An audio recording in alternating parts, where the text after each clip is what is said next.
Hello students. तो इससे पहले मैंने ऑलरेडी एक वीडियो अपलोड किया हुआ है जिसमें पार्ट बी का एक चैप्टर मैंने दिया, इम्पोर्टेंट क्वेश्चंस इस फाइनल एग्ज़ाम के लिए, जिस चैप्टर का नाम था कैश फ्लो स्टेटमेंट।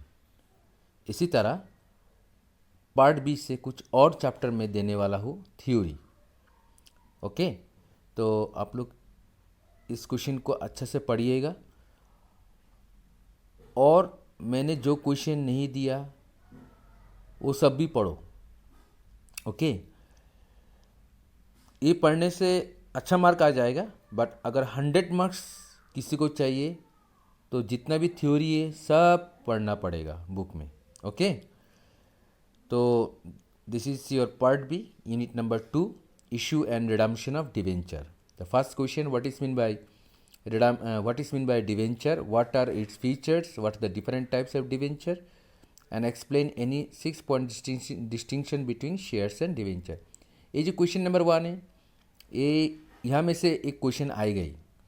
और second question number, what is redemption of debenture, explain different methods for redemption of debenture. ये क्वेश्चन भी बहुत ही इंपॉर्टेंट है स्टूडेंट्स। यूनिट नंबर 2 में प्रैक्टिकल भी है। अगर आप ये दो क्वेश्चन पढ़ लेते हो तो अगर प्रैक्टिकल आपको आता भी नहीं है अच्छा से तो आप प्रैक्टिकल छोड़ भी सकते हो। ये दो क्वेश्चन अच्छे से पढ़ो, हो जाएगा। Okay, then unit number 4। Unit number 4 में जो है part B, analysis of financial statements. इसमें what is common size statement, what do they show, mention its two uses. और question number 2, what is comparative statements, mention two objectives of it, what do they show. ये दो question बहुत ही important है। कभी कभी क्या होता है स्टूडेंट्स कि क्वेश्चन इस तरह आता है, what is common size statement, mention it's merits और डीमेरिट्स। तो अगर क्वेश्चन में मेरिट्स आया तो वही आंसर होगा, जो व्हाट डू दे शो या मेंशन इट्स टू यूजेस है, एक ही आंसर है। ठीक है, आप लोग अच्छे से पढ़ लीजिएगा। क्वेश्चन नंबर 2 भी सेम ही है, what is common size statement, what is comparative statements. इसका साथ अगर मेरिट्स आया तो आप जो यूजेस लिखोगे वही होगा मेरिट्स। ठीक है, और question number 3 is most important question from this chapter, unit number 4। Give 3 objectives of financial statement analysis and limitations of it.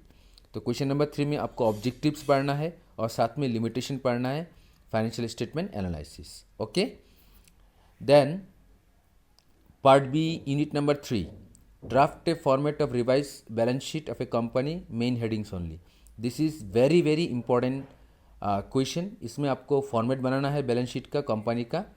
ठीक है, तो ये आप अच्छा से प्रैक्टिस कीजिएगा।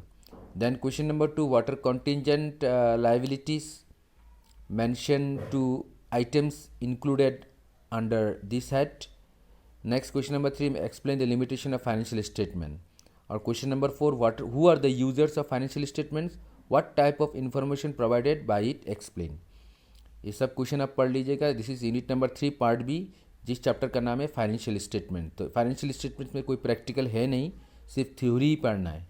ओके, तो इस तरह आप लोग थ्योरी पढ़ो पार्ट बी से। मैंने सब चैप्टर नहीं दिया थ्योरी पार्ट बी से, जैसा शेयर का थ्योरी नहीं दिया, फिर रेशियो एनालिसिस का थ्योरी नहीं दिया। मैं यही एडवाइस करूँगा सबसे कि जो प्रैक्टिकल सबको आता है अच्छा से, ओके फाइन, वेरी गुड। लेकिन जिस स्टूडेंट को प्रैक्टिकल में प्रॉब्लम हो रहा है, ठीक है, कम से कम ये जो पार्ट बी से मैंने जो कुछ चैप्टर थ्योरी दिया है, ये सब अच्छा से पढ़ाई करो।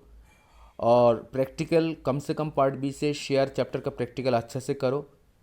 क्वेश्चन पेपर 17, 18, 19, 20 और क्वेश्चन पेपर 15 शेयर का अच्छा से करो। फिर से मैं रिपीट कर रहा हूँ, शेयर चैप्टर के लिए जो प्रैक्टिकल है वो अच्छा से क्वेश्चन पेपर 2015, क्वेश्चन पेपर 17, 18, 19, 20, इसका जो शेयर का जो प्रैक्टिकल्स आया हुआ है और फॉर फीचर्स का जो प्रैक्टिकल आया हुआ है, कभी कभी फॉर फीचर का सेपरेटली 2-3 मार्क्स का क्वेश्चन आता है प्रैक्टिकल, और साथ में कभी कभी शेयर का साथ ही फॉर फीचर का प्रैक्टिकल दिया जाता है। ठीक है, और इसके बाद डिवेंचर का भी प्रैक्टिकल आप कर सकते हो अच्छा से। लेकिन अगर डिवेंचर का प्रैक्टिकल आता नहीं है तो छोड़ दो, सिर्फ थ्योरी अच्छे से पढ़ाई करो। ओके, और रेशियो चैप्टर जो है इसमें से 2 क्वेश्चन आएगा प्रैक्टिकल, एक 3 मार्क्स का, एक 5 मार्क्स का। क्वेश्चन पेपर से ही करना, अच्छा से करो प्रैक्टिकल, ठीक है। तो इस तरह पार्ट बी जो है मैंने कुछ थ्योरी दिया है, सब का नहीं दिया, 2 चैप्टर छोड़ के, बाकी पार्ट बी का सब दे दिया, ठीक है। और जो इससे पहले एक वीडियो मैंने दिया हुआ है, अगर वो नहीं देखा तो वो भी देख लेना। पार्ट ए भी मैं आज अपलोड करूँगा, ठीक है। पार्ट ए का जो थ्योरी क्वेश्चन है वो भी मैं कुछ अपलोड करने वाला हूँ। तो पहले इस वीडियो को देखो और साथ में स्टूडेंट्स सब्सक्राइब करना चैनल को, और जितना से जितना हो सके शेयर करना, कमेंट्स करना, और ये भी बोलना कि आप लोगों को बिजनेस स्टडीज़, इकोनॉमिक्स या जो बिजनेस मैथमेटिक्स होता है जिसे हम कमर्शियल मैथमेटिक्स या CMST बोला जाता है, अगर ये सब का भी कुछ इंपॉर्टेंट क्वेश्चन चाहिए तो कमेंट करना। Okay, so okay then, thank you for today.